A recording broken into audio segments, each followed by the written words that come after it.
Hello, and a very warm welcome back to the Gimme a Whole Year Wrestling podcast. Woo, I'm Ant, and this is... Happy birthday to us. Happy birthday. Of course, it's not actually our birthday. It's not our birthday. Episode number 10. 50. Well played, dude. Look, I mean, we haven't done anything. All we've done is review 50 episodes. Yeah. But guess what? We're excited. It's a celebration. Yeah, 50 episodes is a big deal. You know what? We're going to really struggle to get bunting for 100. Or like 200. 120. 200 is going to be so hard. But we are going to be there, brothers and sisters. Birthday badges with 200 on them. Have to get some specially made. Yeah. Thank you so much for joining us, as always. Yes. First off, we're obviously going to go into your comments, and then we are going to review episode 50. And everyone who's been with us from the beginning, who's picked up halfway through, anytime. Thank you so much for being with us this whole time. It's been amazing. Thank you so much. 50 is a big moment for us, and we wouldn't be able to keep doing it without you guys, watching and commenting and everything. So. Do you not? No, not at the start. I thought it was very slow. Yeah. The people that watch the videos, they've got a small number of views. Yeah. There's so many people who just watch it all the way through, and we really appreciate that. So thank you so much. It's very encouraging for us. Oh, it's great, man. Thanks, guys. It's great. Appreciate it. It's awesome. JM914. Yep. Do y'all think NXT UK would benefit from having a mid-card title, or WWE allowing talent to defend on other promotions?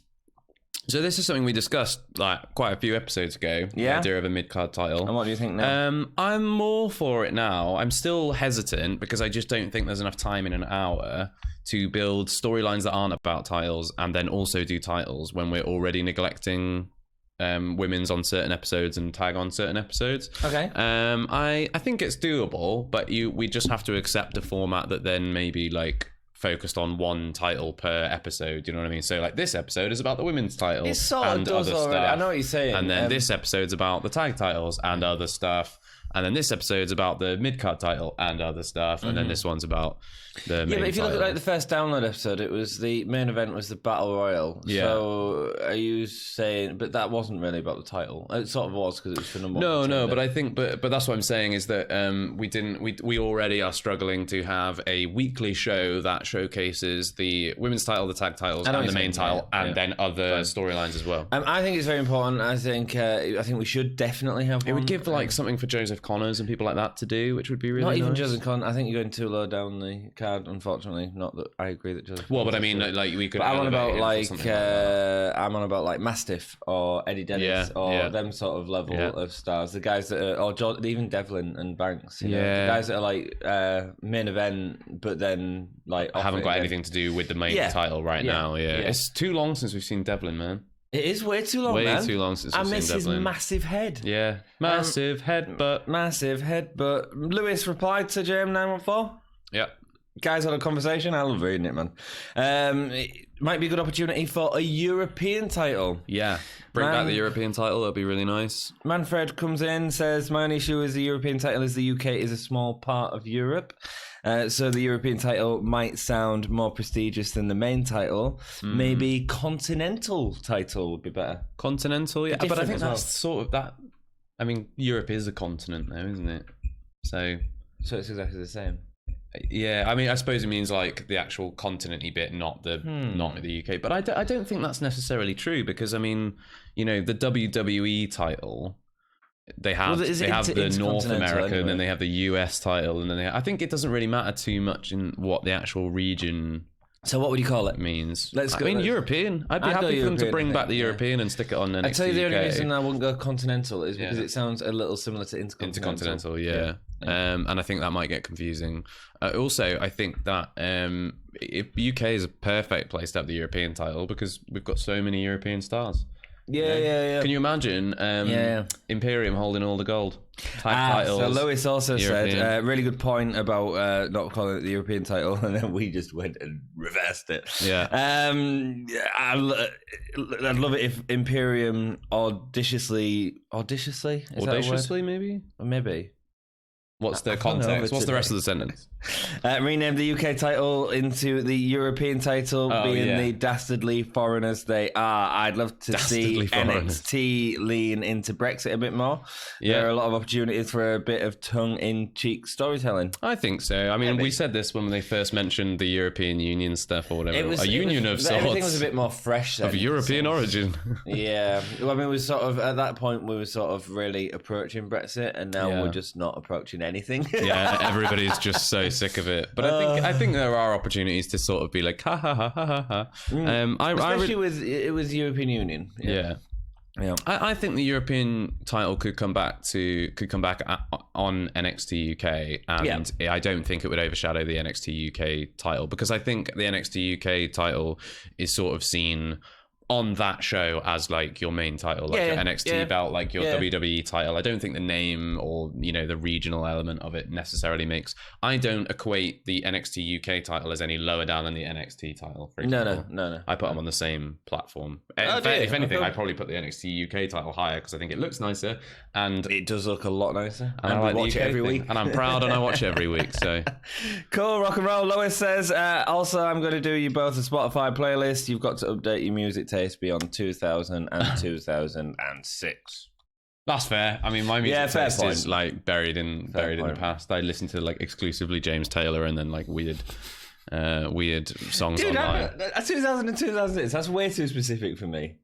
I'm not. No, you're not having that. You're not having that. No, I'm not having that. Motley Crue wasn't 2000 and 2008. Kiss. I'm off to see Kiss next week. I wouldn't know. Yeah, they were like 70s, baby. That's not a band. That's I really love you, baby. Superheroes. I love it. Sure. I love it. In Newcastle, Lewis resubscribed to the network just to see Ant's little face in the crowd. Trying to start terrible chants, more entertaining than a lot of the wrestling at times. Agreed. I like the Walter match, but I feel this was the worst example of a challenger with no hope of winning at all. Yeah, I think we were in agreement that like we were definitely certain that Travis Banks wasn't going to win. Yeah. There was no chance of him winning, and so it made the Fatal 4-Way feel a little bit undermined. I think. Yeah.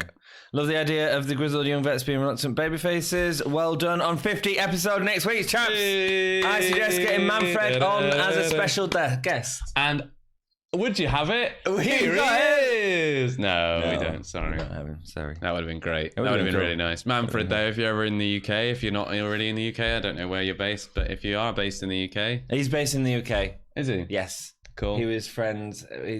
Jack Gallagher broke his friend's back. Oh, yeah, but that might have happened in... Nah, it happened in the UK. Oh, fair.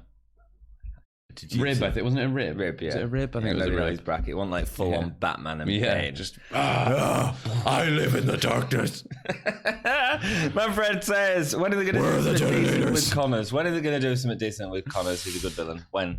Yeah, I mean, we've both seen what he's capable of. I've seen him do stuff in other promotions, and I know he can be absolutely amazing. I would love at some point down the line to see him like steal the title some way, and then do that sort of possessive, like, it's my title, my shiny process. Yes, Walter's definitely dropped some weight. I think the whole roster have improved their physiques and stamina since signing. I agree, actually. That's a really good point. I think that's because of the Performance Centre. Yeah, Trent Seven looks like he's dropped some poundage as well. He does, yeah. But I don't think he ever needed to. He looked great anyway. I think even with the dad bod, I think he looked great.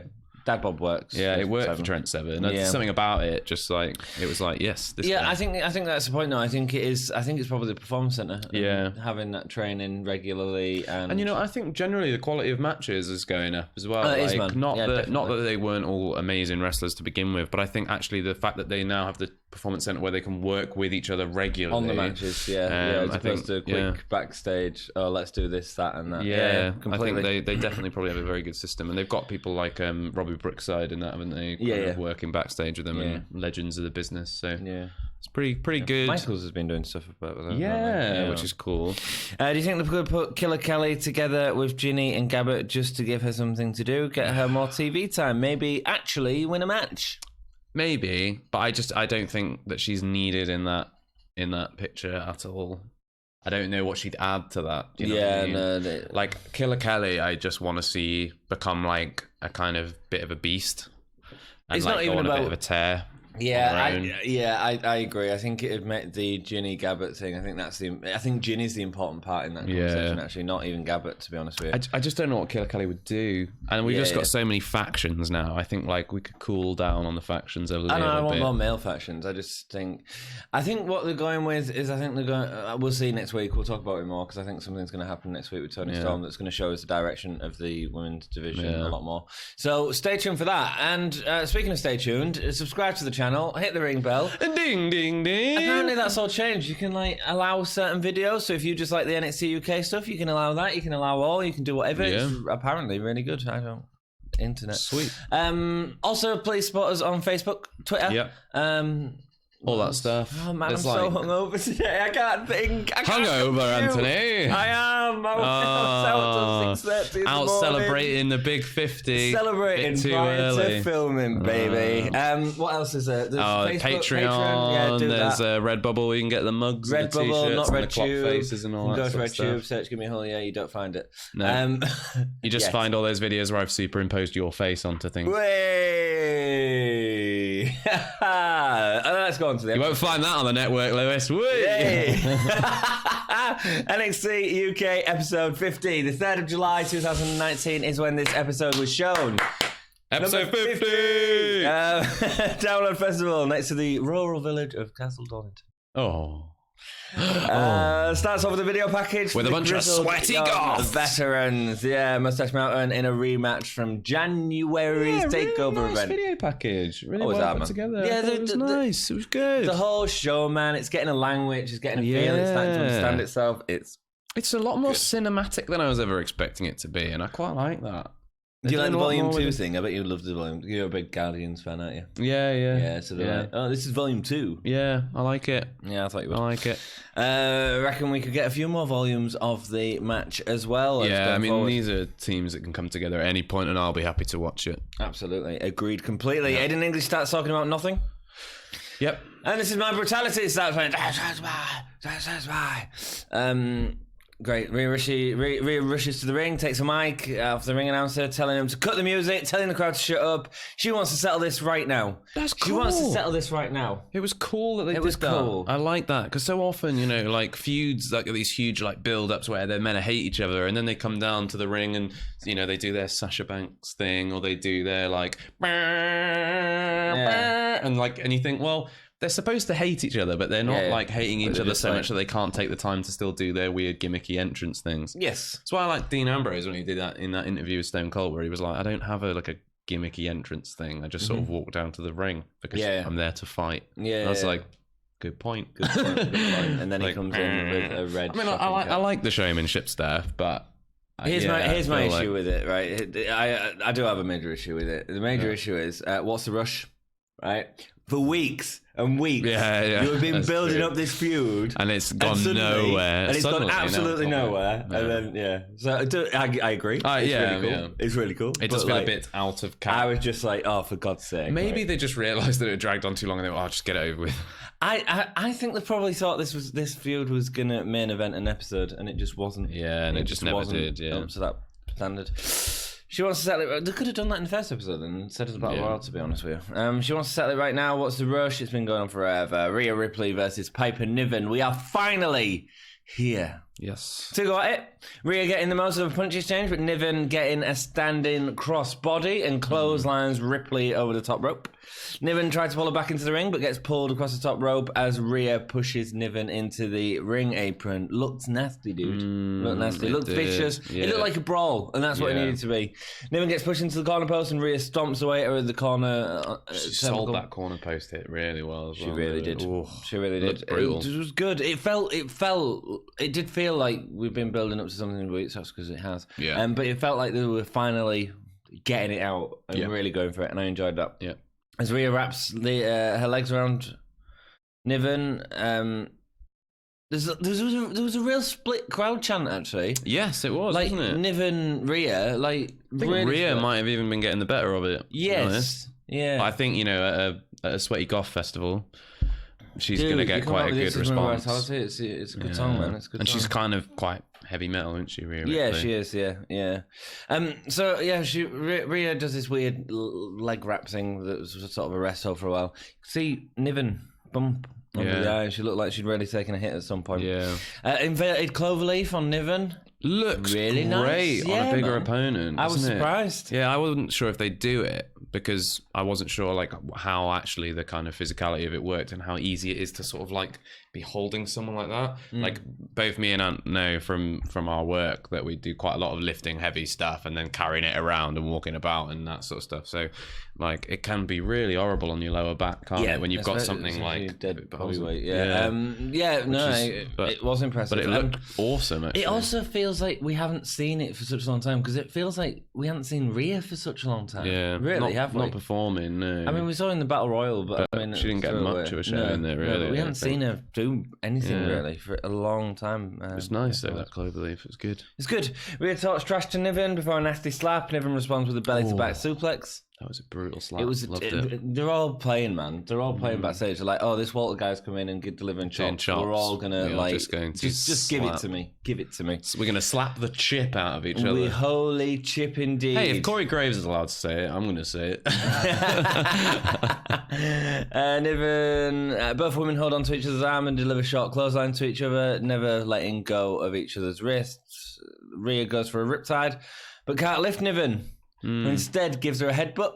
Aiden English said it was like she blocked it, but I don't think that's how it came across at all. Really, I think it seemed like she just couldn't lift her. Yeah, I wish we had Nigel McGuinness, man. I really miss him. Yeah, some of what Aiden English said this episode was really good. Later on, particularly. But yeah, I do miss Nigel McGuinness. He's such a good commentator. Nigel it's a shame he wasn't there for episode 50 as well. Really. Yeah, and he's also got this thing where he's because of his sort of wrestling knowledge. Man, Aiden English has got wrestling knowledge.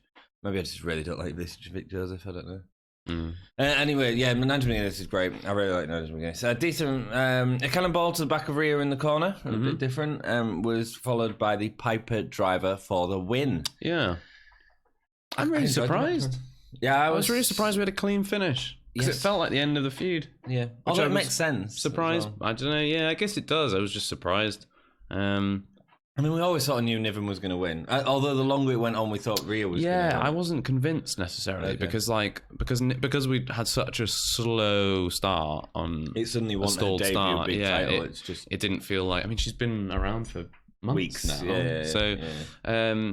It was a good match. It wasn't like much of a technical masterclass, but it was nice just to see two big brawly ladies just hammer each other for a bit. Yep. Some good storytelling as well. Yes, I agree. The headbutt was nice. Really nice. Yeah.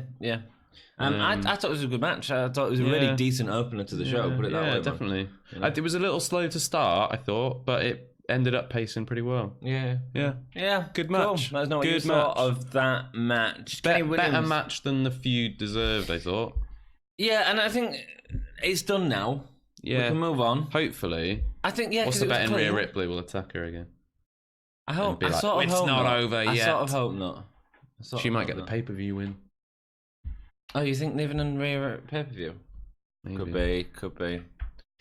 Yeah, we'll see what happens. I think Niven might get like a title match and Rhea Ripley might interrupt. It doesn't. I think you could have Niven, Rhea, and Storm. Yeah, I would like that. Yeah, we'll see where it goes. Yeah. I think we'll see where it goes. Yeah, it'll be positive. Kenny Williams interview where he's asked about the ringside invasion during the Noam Dar match. He says he went down there to do one thing but ended up doing something different. Yeah. I don't necessarily like that. What, the implication that he might have been there to help out? Yeah, I might have been there to be a heel, but then I decided not to. Why? Well, he might have been there. I think what he might be, because remember Noam Dar did the whole thing of like, watch me wrestle and you'll learn something.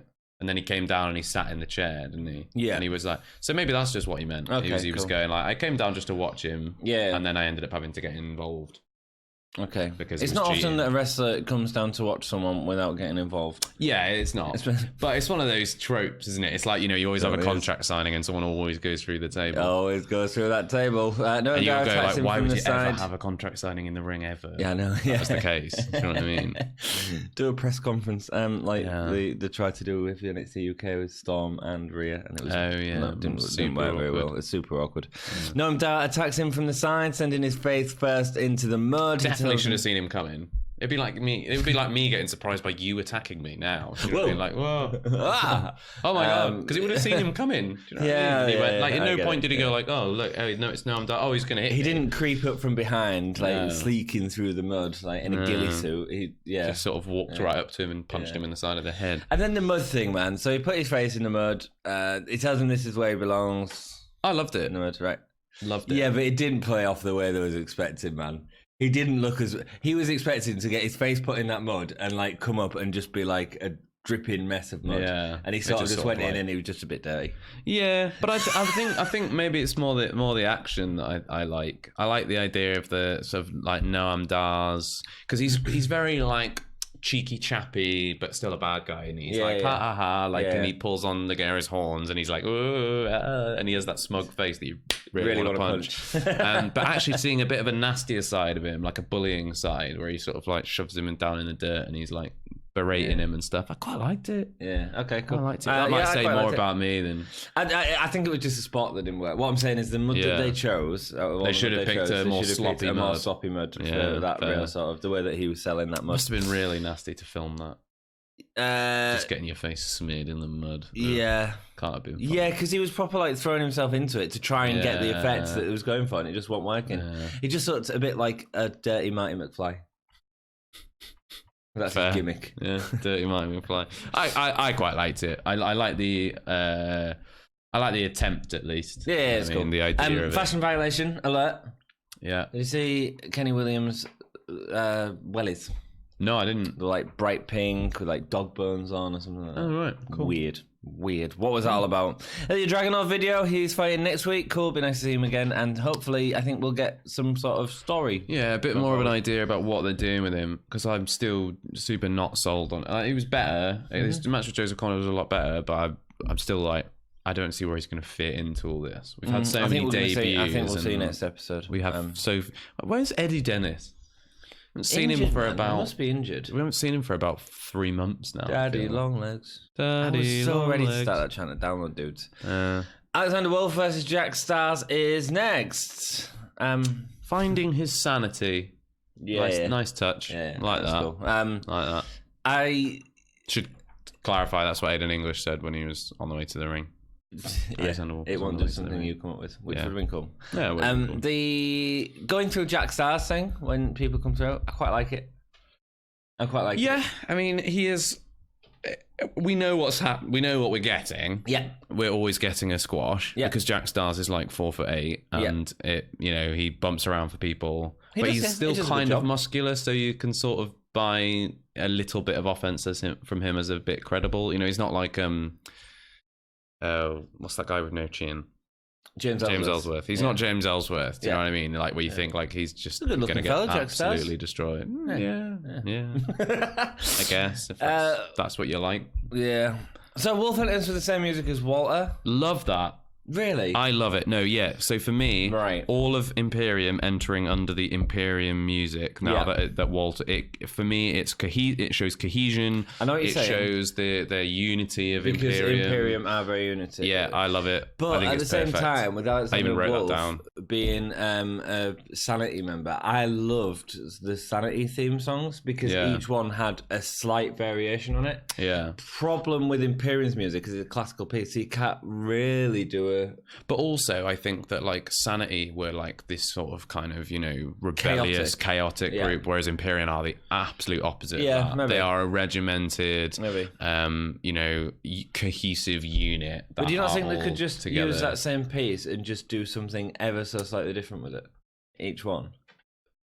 I would like that less. I think. You? Okay. Yeah, I would definitely like that less. I like the idea that they're all marching under Walter's banner. That's what I like. Do you know what I mean? I see what you're saying. Yeah. And I But what about So the entrance video, they're having like the 4 strips with all the names on. Do we think that if it's a single person fighting, it should be, or a tag team fighting? No, I love it. I love that they do. I love this. Honestly, this Imperium thing is really doing it for me. Cool. Because because then it's never about the individual; it's about the team. Okay. It's about this oppressive, offensive, aggressive, totalitarian group that are going to put everyone else under the iron fist. Well, if that's the case then, so what about if they did what Gallus do, where Gallus sort of always come out together as a unit, and then they go away? Do you want Imperium to do that? Yeah, that would be cool. I'd like it if they all came out and they all stood in their pose, and then the one that was fighting sort of like went, okay, now it's my go. And they all sort of stood there. Even if they all just stood at the top of the ramp for the whole match. Yeah. I'd be well into that. That'd be hot. That'd be hot. Yeah. I really love what they're doing with Imperium. I sort of think we could add a small twist on the music. Ollie thinks they should keep it all the same. Let us know what you think. It'd be great to hear your opinions on that. We'd love hearing your opinions, dudes. Walter locks Wolf locks in his arm. Jack does everything he can to escape, but doesn't. He rolls and flips, but ends up in the perfect position for a German. Stars nearly gets an offense, but it's a German from the German, and it is called out on commentary as that. I like it. He's put down with a big boo. Stars gets a little more momentum, but is eventually caught as Wolf delivers a Death Valley driver. Wolf with a sit-down powerbomb gets a pin. So this match is absolutely what a dominant squash should be. Yeah. But in a sort of slightly more technical way than we got with like Walter, where he just did like power moves and big chops, and then like Jack Stars was just bumping around the ring for him. This was like every time Jack Stars tried to make a comeback, so many times I thought, oh, here comes the comeback, and then Alexander Wolf just shuts him down straight away. And like there was never a point where Jack Stars got a proper comeback. There was never a point where he like got more than a couple of strikes or anything in succession. Yeah, it just Alexander Wolf and he was so like some of his hold counters was so good. There was a bit like when Jack Stars like did that one of those things to get out of a wrist lock where he like ducks under and flips around, and Alexander Wolf just like grabbed his shoulder and just yanked it down. It was really flipping. It was brilliant. Yeah. It was absolutely brilliant because it was like anything. I'm going to dominate you. Yeah. And anytime you try and make a comeback, I'm already going to be 2 steps ahead of you. I love that. What about the sit-down powerbomb? I love that. Oh, because what he's doing is he's putting his head into the thing, and then he's doing the Imperium pose. Yeah, which is great. Yeah, man. It's cool. It's like Undertaker's old one, you know, where he had his fists out for the when he was Biker Taker and he did the last ride. Yeah, Razor used to do it. And Razor did it as well. Yeah. I like stuff like that. A little bit of like showmanship. Yeah. And but if the Imperium all started doing that, because of course Walter's got a powerbomb as a finisher as well, so that might end up coming into I love that it. As well. Honestly, like I thought that was really cool. And do you know what's really interesting about Imperium? So like all 4 members of Imperium, and it's not often you get this, I don't think. I can't think of many groups where all of them are very good technical wrestlers. Like sometimes, you know, like you have like a balance of like power and technicality, or you have like someone who's really good on the mic and then somebody who's really good in the ring, and it's a nice balance.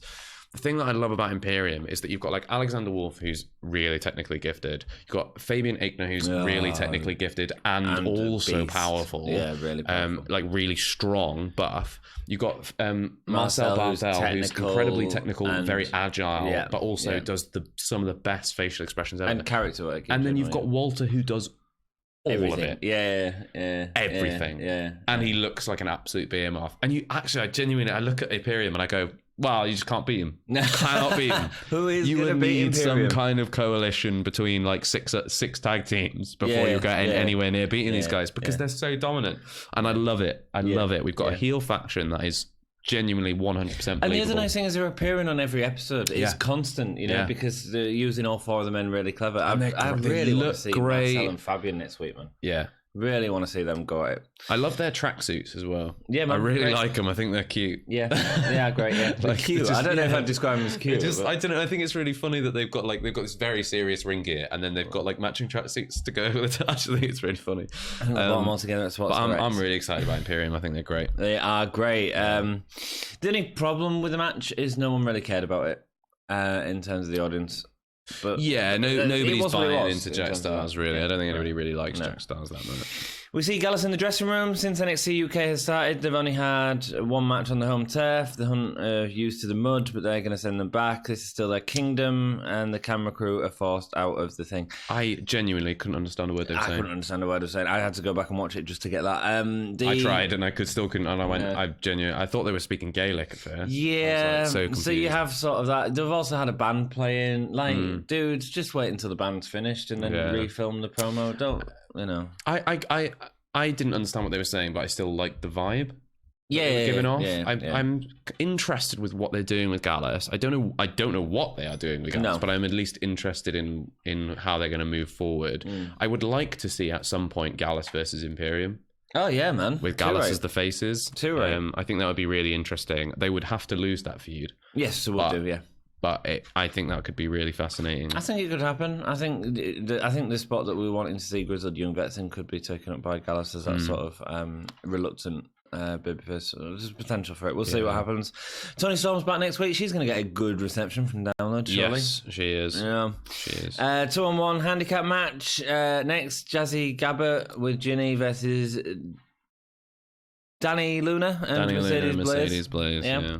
Mercedes. Oh Lord, won't you buy me Mercedes Blaze? I hope she becomes regular. I actually know that song. Do you know that song? Yeah, I do. Do you know who sang it? No. Janis Joplin, brother. Oh, right. She's great. I think my dad likes Janis Joplin. Janis Joplin is amazing. Your dad's cool. I just drooled. Gobbed. That's because I feel really sorry for Aiden English's wife. Why?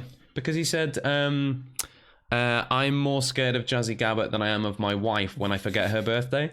I was like, wow, good husbanding there, Aiden English. It's like he does it on the regular. The only reason Aiden English still has a job is because of his wife. Yeah, who's his wife? His wife is Eddie Guerrero's. Is it his daughter or niece? Oh right, like that? I didn't know that. That's why. So when That's funny. we was talking about it a lot with Dom when whatchamacallit broke up. What was it called? Gosh. The Vaudevillains. Wow, as if I can't remember that. And I was saying how like it doesn't matter because then English has always got a job because Vince promised to look after the Guerrero family. That's why we're sort of seeing Vicky Guerrero on it and stuff like that. I'm pretty sure he's dating his daughter or someone related anyway. But the thing is, like, Aiden English, when he was with Rusev, was great. I really liked him. I think Aiden English has got loads of potential. They just don't use him as effectively as they could. He's a very good mouthpiece, I think. He's fun. I think they sort of use him as effectively as they could, especially with Rusev. I thought that was really... But he's not now. He's not doing anything now. No, I know he's not. Now he's about my back on commentary. But that was sort of... That for me was like his ceiling. Really. Yeah, and maybe. It was good. It was entertaining. But that was sort of like... I think the best we're going to see. But I think they could have done a program where he worked with maybe like another manager... there was like somebody with a manager and then him with Aiden English and what happened in... What was it called? Milwaukee or whatever it was? He had a videotape with him and Lana or something. What happened with that? Oh, I have no idea. Oh, cool. Moving on. I that storyline, I was like, nope, I'm good. It's like this Maria Kanellis, like, I'm pregnant and I don't know who the dad is. And all that. And I'm like, I just don't care. I don't care. That's not why I watch wrestling. I'm not interested. I don't know. It's nice that they're giving them. I think they're trying different things. I think they're just trying to keep them to stay, get them to stay, or they know that they're going to leave when the contract. Oh, we've got this great storyline for you guys. You're going to be pregnant. You're going to be pregnant. And you're not going to know who the father is. It's genius. It's never been done before. And out comes Hulk. And if you don't do it, you're fired. Let's go into this match. Danny Luna, why were these two in the Battle Royal?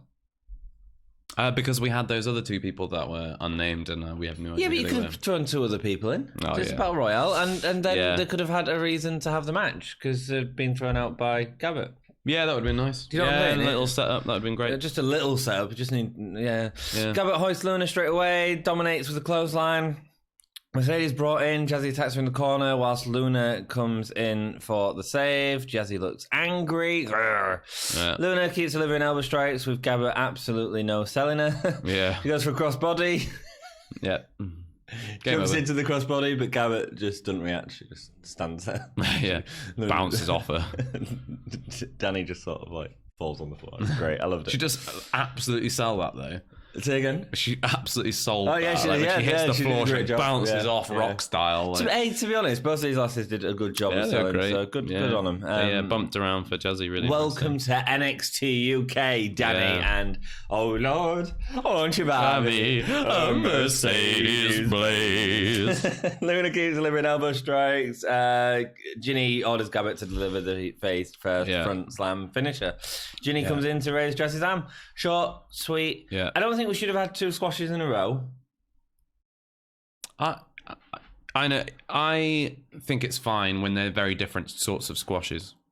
If they'd have been like we used to have that when I think we had like a Mastiff match immediately followed by an Eddie Dennis match, and they both just did short squashes that were like very dominant power moves done. Like that is boring if you have 2 of them very close together. I think when like one of them is incredibly technical and it's somebody shutting down everybody's opportunity offense, and then the other one is like, I am a huge monster and I will just eat you alive. I'm fine with that. I think what they should have done is last week's Xia Brookside and Killer Kelly match should have been on this episode and swap it round. Yeah, is all I'm saying. I don't mind it at all, but I agree. I know what you mean. I do think that would have been a better solution to that. Kassius Ohno interview. He says. Oh, I do want to say one thing about Ginny. Yeah, sorry. I think they should dress Ginny like the Kingpin suit. Yeah, like a white suit, good. like a white pants power suit. You know, like a woman's power. You know, they say she's like wearing a power pads. suit. Yeah, and but like all in white, so she looks like the Kingpin from Marvel. From Marvel, yeah. That would be really cool. That's you cool. shouldn't have That's to shave her head or anything, but like, I just think that would be really cool. I just think the sort of like fashionista thing while she's Jazzy's manager / tag partner. It makes sense in terms of like old style managers as well. And stuff like that. She'd look like Jim Cornette. Yeah, Jim Cornette. Yeah, it should be. Just give her a tennis racket. Like Jim Cornette. She looked way hotter than Jim. Wow. Yeah. Jim.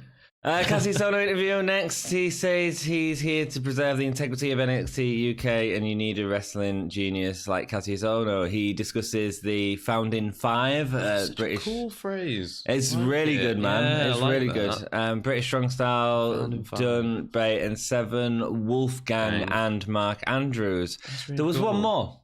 Yeah, it wasn't a founding 5; it was a founding 6. So when you, I know who this is. Yeah, exactly. Well, after they'd done the sort of NXT tournament, they had an extra. What are you doing? Being a Daddy Longlegs. No, it's not Daddy Longlegs. No, Eddie Dennis. I thought it was Eddie Dennis got a contract. One of the first to get a contract, wasn't he? He was one of the first to get a contract. But when he talks about the founding 5 with Wolfgang being in there, I think he's talking about the first tournament and sort of what they were doing after that. So you're right, you had all them, and you also had one other. So when they were touring in the UK at the house shows, they'd have 3-on-3 matches. So it'd be Bay, 7, and Andrews. Oh, Andrews. No, because Dunn was heel at the time. Okay. Versus Dunn, Wolfgang, and... Is that Gibson? Nope. No? Who was it? Dax Gibson didn't come until the second tournament now. Oh, yeah. Who was in the first tournament? There was that guy that we literally saw in the first few episodes and we haven't seen since, who got attacked Ashton Smith. Was Ashton Smith? No, it wasn't Ashton Smith. I'll just say I thought. Oh no, there was a guy in the first tournament that got attacked by Pete Dunne, and it was one of the storylines going through the tournament. And then they ended up having a match, and he was in one of the first few episodes of NXT UK. We haven't seen him for ages. I can't remember what his name is. It might be interesting for us to go back and watch them and do a review on it. If you guys are interested in that, let us know in the comments below, and we will try and get that out to you. And the person was Joseph Connors. Oh, okay, yeah, cool. Yeah, but he's not relevant right now. So he's not relevant at all, so they're not going to bring him up. No. He discusses the founding 5, British Strong Style. I've said that. If you think that Andrews is an authentic British wrestler, you're wrong. He throws super kicks because of Shawn Michaels. He doesn't realise that the super kick goes back to old British wrestler Chris Adams. Andrews has never reached his potential as he's forgot his roots of British wrestling. Kassius Ohno is the best British wrestler in the world. This was amazing. Yes. This is awesome. Incredible. But The only thing is, as a heel promo, it was way too Clever. good and Way too too clever. good. Yeah, and I know what you're saying. I sort of agreed with him. Yeah, I was like, man. when I was learning, because I didn't know about the super kick thing. I don't, no, but I never clever. really think Clever. about it. I never really think about like, apart from like when it's like obviously made by someone like the Luthez Press and stuff like that, where it's got a name that's based off of the.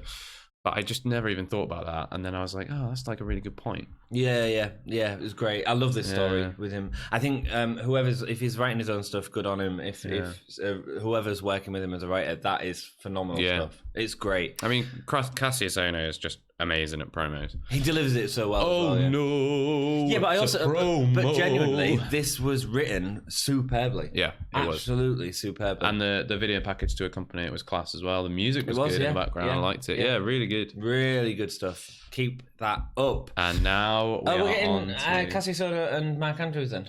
Oh, I hope so. That'd be great. That's where it's going. That'd be really good. That's where that promo was going. That'd be really good. That's cool. I'm excited for that. I'll enjoy that. Grizzled Young Veterans versus Moustache Mountain. Shout out to the dude who managed to take his welly off in the front row. You get our respect, man. Yeah, you really you went for it. Well played. And we appreciate that. We appreciate it. Thank you. You were the only one, but there's only one. We believe in you. Dude, it was amazing. Amazing. You can achieve anything you want to achieve. I got loads of notes as well. You got loads of notes. Yeah, lots to get through. Lots to get through. Let's rock through it. Yes. Gibson runs away quickly from Bate after he delivers multiple drop kicks to him. Drake gets caught by the slam by Seven with a top rope roll through from Bate. I love that move. I love it when he gets on his shoulder every time. I don't know why. I know it's really simple and he's not even touching Seven. It looks beautiful. Yeah. Drake shoulder barge to Seven, but Seven puts him back down with a cross body. Seven chops are still in form, delivering multiple to Gibson. Drake delivers a beautiful drop kick to Seven, running the ropes, using Gibson on all fours to get extra height. That was really clever. The step up drop kick was really cool. Really cool. Drake and Gibson deliver the over the top rope slingshot knee with the backbreaker. Something still feels slightly off on that for me. I think it was camera angle. It was camera angle. I just don't like the move, man. I just don't like the move. I like it. Do you? Yeah, I think it's pretty brutal, to be honest with you. Dropping the knee, like dropping him down onto the knee and the knee to the face. I don't know. I think that's pretty nasty. I just don't. And over the top rope as well. I don't like. I'm just not a massive fan of it. Fair. It starts to get a little slow here as Seven and Drake go at it, and it isn't until Bate gets the tag that the energy is brought in again with a quick succession of moves, drop kick, standing shooting star, but when he goes for a Tyler driver, Drake interferes. This leads to a double hurricanrana from Bate. I get that it should have looked cool. I liked it. It didn't work for me. Yeah, really? No. I liked it again. I appreciate them doing different things. Just the Hurricane is such a good move in terms of like a person's momentum going one way and falling into it. Yeah. With a double, it just don't really. Yeah, I guess so. I mean, it makes no sense. That's my problem with it. But also, a normal Hurricane Rana doesn't make any sense. I suppose not. No. Because if you tried to jump onto somebody's shoulders in reality, they'd probably just fall like straight down with you on them immediately if they're not expecting it. Or just stand there and go like, "What are you doing?" Or you jump on their shoulders, they wouldn't grab your thing, and you just sort of end up pulling their head down. Yeah, but the momentum side of it just makes more sense. I get, that's my problem. I get that it's fun. I get that it's fun, and I get that trying new things. It's a little bit like Mark Andrews' like slide and then double overhead kick that he does. You know, every now and again. Yeah, Mark I don't Andrews like that does that slide and the overhead kick. Sometimes he'll do two, like each tag member. And I don't like that. I don't think it sells quite right in the same way that the Hurricane Rana. But I just like it. I like it as an idea, and it's a more fun version, I think. It does set up a really cool moment for Bate to fly over the top rope and land on them both. Seven hoists Gibson onto the Bate for the backdrop powerbomb double move, but is kicked out of. I was quite surprised. Yeah. Nice super kick, net breaker, suplex, double team from the just loads of stuff. Just loads words, of man. moves. I mean, just words. Gibbs and Co breaks the life out of Seven. That looked devastating whilst Drake delivered, and that was Codebreaker. It was right up. He was right before. He was talking about that in another episode, how he really does a Codebreaker. Codebreaker and Lung Blower. Well, that was also Xia Brookside. Xia Brookside now is doing a Codebreaker as her. They're doing it really high, yeah. I wonder if that's the Jericho thing. Maybe there's nothing to read into that, but maybe it's Jericho's done that. So. Well, he made a tweet, I think, recently about people using the Codebreaker. And did he? Yeah. What's he say? I can't remember. It was something like, it's not called a Codebreaker anymore, and then put a smiling emoji or a laughing emoji or something like that. I think that's what something like that. Yeah, cool. It's interesting because you do have wrestlers like that sort of not necessarily pioneer a move, but turn it popular. The DDT is a perfect example, Jake the Snake, and now a DDT is used by everyone. Yeah. Gibson, Drake is punching 7, but he's getting hot and delivers the 7-star chest lariat instead. Gibson holds 7 in the corner for Drake to deliver a dropkick, but when on top of the turnbuckle, he gets pushed off by 7. That bothered me very slightly. Okay. Because the 7-star lariat is like his finish, isn't it? Yeah. I don't feel like James Drake should be just like immediately popping up after a 7-star lariat. No, I don't think so. No. And that was the only thing. I was just like, that's a little bit annoying. Gibson goes for a superplex, but 7 gets a tag after a power slam to Drake. Bate delivers bop and bang on top of the turnbuckle. So 7 hoists Gibson on his shoulders as Bate uses him to get extra height for a diving headbutt before Gibson Death Valley drivers Gibson onto Drake. What a beautiful set of moves. I thought diving headbutts were banned. But maybe they've been doing them for a while, dude. Lars Sullivan's been doing them. And Daniel Bryan tried one, and I was like, "Oh my god, don't do that, Daniel. Stop doing that." But what a wonderful series of moves that was great. Gibson kicks out, and I have now given him. I think I've given him a really good nickname. Oh, because Gibson kicked out so many times in this match. He did, yeah. He kicked out absolutely everything. Yeah. You know how we have Kassius Ohno, the knockout artist. Yeah. Zach Gibson, the kick-out artist. KO still. Did you think that was really good? Did you write it down? I did write it down. Oh, dude. Gibson, kick out artist. The way you delivered it as well. He's like, this is really actually, good. The KO artist only really works. Knockout artist only really works because he's also Cassius Ohno, isn't it? So it'd have to be like Zach Gibson, the. So it'd be zigzag zebra grabber. Zebra grabber. So zebra grabber. But if he ever grabs a zebra, we'll know. So that's sort of the finish of the match, that last move, because Imperium come in and start attacking Moustache Mountain. 2 of them on each of them.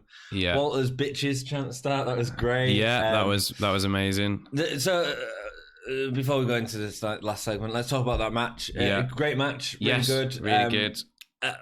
I mean, the leg drop to Trent's head was absolutely gross. It was. It was amazing, but it was gross. I was really worried about him because it just looked like James Drake just sat on his head really hard, and I was like, I agree with you. I don't think Drake was at his normal form in this match. So. No, I don't think so. I thought they all performed admirably. I don't think this was their best match. No, I think it was great. Yeah, like any match between these guys is great. It was good. But I don't think it was. I don't think it was as good as their original title match.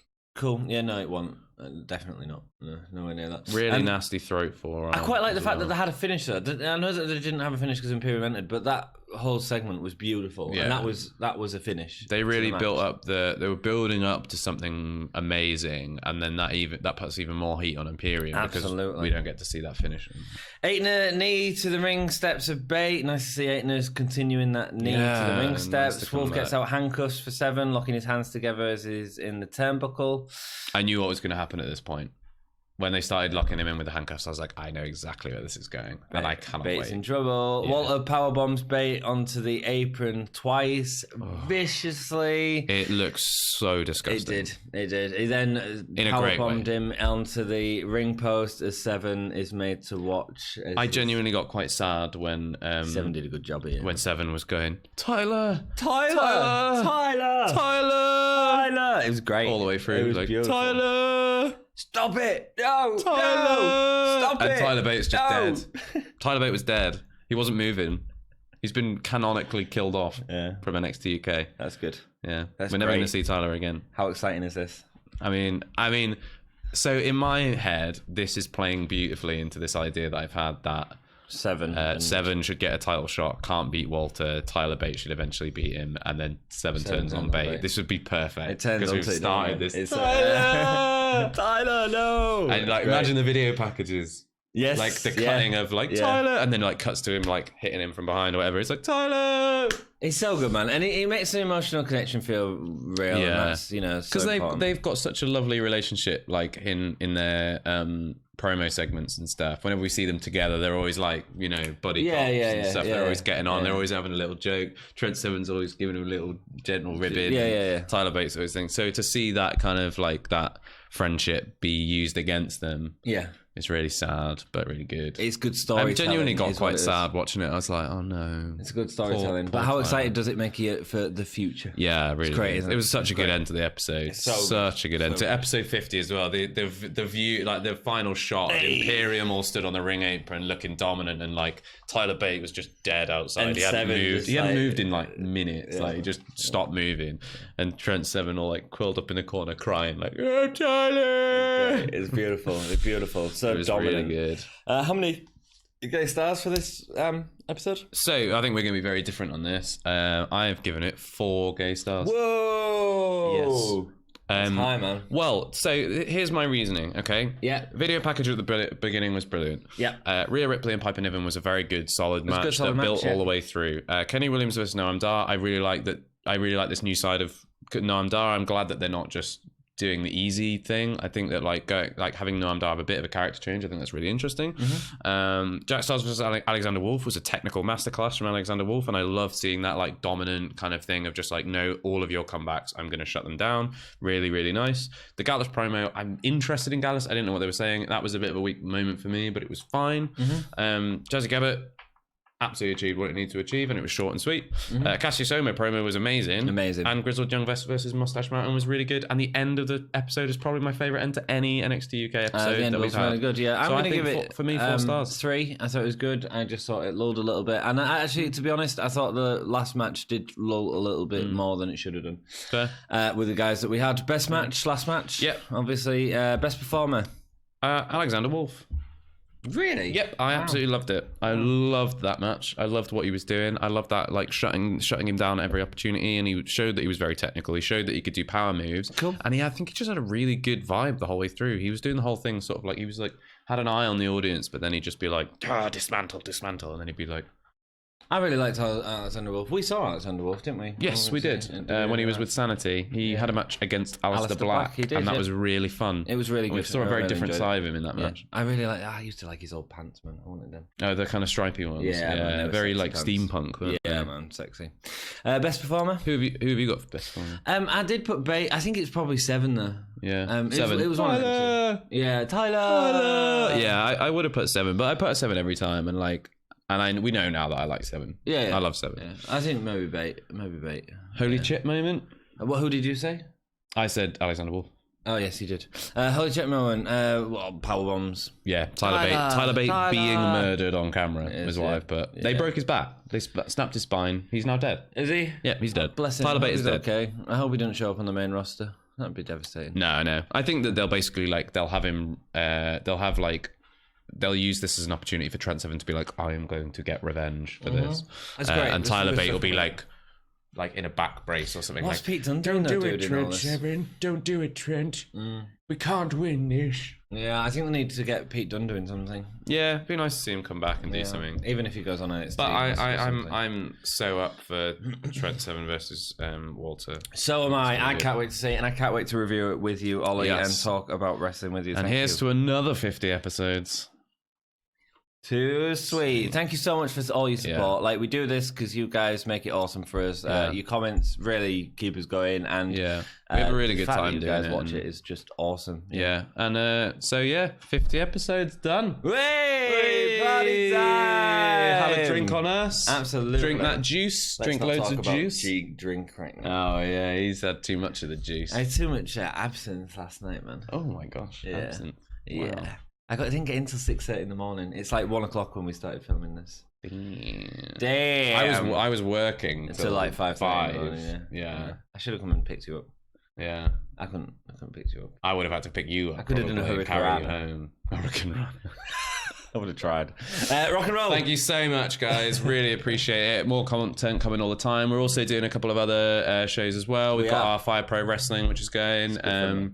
Wrestling Rewind, where Ant and Dom look at Rewind. 97, baby. We're into 97. 97. It's such a good year for wrestling. Yeah, man. WrestleMania 13 is the next one coming out next Friday. Check that out. Nice. And then we've also got other stuff like Who Booked It Better, all that kind of thing. Yeah, man, that's great. We need to get on that. Although I think we've chosen a really hard one. That I don't we've got a really interesting one coming up. Is that good? I think it's good. I think it's hard. I'm trying to come up with it, but I think it might just be small changes, so we'll have to see. Cool. Rock and roll. Yeah. Cool. What, like make it better? Well, I might just have to make it better, sucker. Oh, there's a hint as to what it is. Rock and roll. Yeah. Thank you so much for joining us, and keep it most GAHY. 50 episode, brother. Yeah, 50. Good.